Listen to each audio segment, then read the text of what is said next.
Okay, this post is on homelessness, and I am here with Steve. Say hi, Steve. Hello, Steve. No, say hi. Hiya. So, we are at Pret in Victoria, and I came across Glenn earlier, and I bought Glenn a cappuccino, and Steve prosciutto, macaroni cheese and a latte. Yeah. Okay, so Steve, really important, as we just been talking about, Prince William is trying to tackle homelessness, and I just want to ask you a few questions about your life. So, how old were you when you first became homeless? 16, 17. Right. What can you tell me a bit about your childhood? Childhood. My dad left me when I was 3. He was an ex-heroin addict. I was born in Hull, and I moved down to London when I was age 3. My older brother got sexually abused when I was younger, and through it he abused me. He used to beat me up through it. I don't know if it's because he was depressed and that, but he abused me. One time I was asleep and he was on top beating me up, and my mum kicked me out because I wasn't coping and everything, and I was homeless at 17, and through it I become a drug addict. Okay, and so your mum kicked you out at 16? Yeah. Right, and when you went to the streets, where were you on the streets, in Hull, or did you come to London straight away? No, I mean up in Charing Cross Underground. Charing Cross Underground. I just before I met Steve earlier, just looked up a quick stat. 11th of January 2023, 271,000 people were homeless in the UK. That stat has probably increased. Obviously, statistics are changing all the time, but this is something that it is really important to me, and we absolutely need to focus on. Steve, the next question is, can you talk a bit about your, do you have any mental health conditions? I'm paranoid schizophrenic. And how does that affect you? From day to day, sometimes I'll be alright, and then other times I hear voices saying to kill myself and things like that, and it makes me depressed, really depressed. I used to cope with drugs. Now I try and cope other ways. So which were the drugs that you were using? Heroin and crack. And are you clean, or are you still using? I'm still using. Still using both of them? No, just crack. And I asked you what brand of tobacco you smoke. You didn't say anything. And I smoke anything, dog ends, anything. Okay, so let's just talk about the paranoid schizophrenia, because we want to try and reduce stigma. When you hear voices telling you to kill yourself, what else do your voices say to you? They just think of trigger ways of trying to tell me how to kill myself, which way to do it, and things like that. Have you ever attempted suicide? On a number of times. Drug overdoses, everything. And how did you stay alive? I'm lucky it didn't happen. The body has an amazing way to survive, but we need to we really need to focus on. How old are you now, Steve? I'm 46. So you've been on the streets for 30 years? Yeah. And have you ever had any help from homeless charities? I've been in hostel. Been in hostels? But you have to pay for them. So that's sometimes when it's cold, you can go into a shelter. Yeah. For the night. You know what I mean? And Steve, when oh gosh, I've lost my train of thought. Sorry. I've got ADHD, so I got.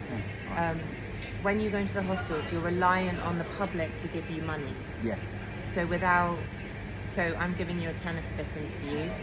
Got you some food. Where do you sleep? Anywhere I've got. Do you have a sleeping bag? Do you have anything to keep you warm? You've got a good coat. Someone give you a coat. I've got a good coat, but yeah. I've wrapped up in cardboard. In cardboard? Yeah, in a cardboard box. If I find a blanket, I'll find a blanket. If not, I'll find it, or I'll try and get a sleep mate. I try and go to handouts and that to get things. I go to the Passage Day Centre. Where's that? Just near the cathedral in Victoria. Near the cathedral in Victoria. Okay, sorry, I was just trying to see your hands because of your mannerisms. Okay, near the cathedral in Victoria. So you've never had any help from any charities? No. No. Right, okay. Okay, Steve, is there anything else that you would like to say to the public about homelessness, about your life, about how you feel we as people can help the homeless? Basically, I think there should be more support for people that are homeless, especially English people. Yeah. I know people are living. I think there should be government for more people in houses that are on benefits and that. They should be a lot more for them as well, and us on the street.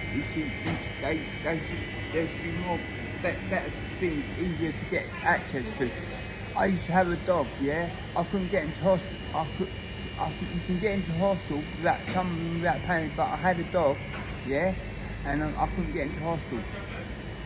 Okay, because of your dog, you couldn't died. You couldn't get into the hospital because of your dog. Yeah. I've spoken to a lot of homeless people, and I've heard a lot of homeless people saying that they can't get into hospitals because they have a dog, and their dog is their number one companion, their love, their only, friend. Tell us about your dog. My dog was a Staffordshire Bull Terrier. Her name was Tara. She was black. She was lovely. She loved people. She was beautiful. She loved people. Every time someone come up to her, she'd wag her tail. And so she was gentle? Yeah, she was gentle. She'd never gone for anyone. But she was your number one best friend? She was my pride and joy. I loved her to bits. When did she die? She died just before Christmas. Just before Christmas? In her sleep. In her sleep. And how old was she? She was 12. She was 12. Do you still see any of your family? No. You don't? Do you have any friends on the streets? Is Glenn a friend? You kind of know people. I know a lot of people that show up to them, but then a lot of them are walking out, begging or drinking. You know what I mean? Yeah. And have you ever been in kind of A&E? Yeah. And why were you in A&E? I had a gastric ulcer. A gastric ulcer? Yeah. And were they able to help you? Yeah, they had to operate me. They had to operate on you. And when was this? 7, 8 years ago. 7, 8 years ago. 7, 8 years ago. Okay, so you're 46. Yeah. When's your birthday? 1st of March. 1st of March, what year? 1978. 1978, 1st of March. I'll have to look that up in the secret language of birthdays. I like birthdays. Okay. Pisces. Pisces. Do you know much about star signs? Yeah. A bit. Okay, Steve, look, a 10's not enough for your interview, but that's all I've got right now. All right. But I just want to thank you for being so honest, buddy. Seriously, for being so honest and for being so open about your story. I really genuinely hope this brings awareness to homelessness and reduces the stigma. And if anyone would like to help Steve or anyone like Steve, please do contribute to charity, or if you would like to help Steve in particular, I have his number. Can't stress enough how much we need to tackle the homelessness crisis. A lot of people on the streets have mental health conditions. Everyone has a story. Please don't judge. Offer them a drink. Offer them to buy them food. You never know what someone's been through. You never know their story. So just be kind. Yeah, go for it. I've had police stand on my fingers, and I've had people throw rubbish at me, kick me and spit on me. So you've had serious abuse on the streets. Yeah. Have the police ever moved you on? Yes, all the time. All the time? When you're sleeping. You always constantly get moved, but you've actually got no home to go to. Exactly. And the councils, and no one's helping you with homelessness. No. Okay, but you've actually received abuse from the public on the streets. Yeah. So you've had your hands trodden on. I've been spat out. I've been kicked out. I've had rubbish thrown at me. Okay, so people are actually abusing the homeless. So, yeah, we're going to leave it there, but just wanted to highlight homelessness, and we're doing our best. Here's to Steve. Let me give you a hug.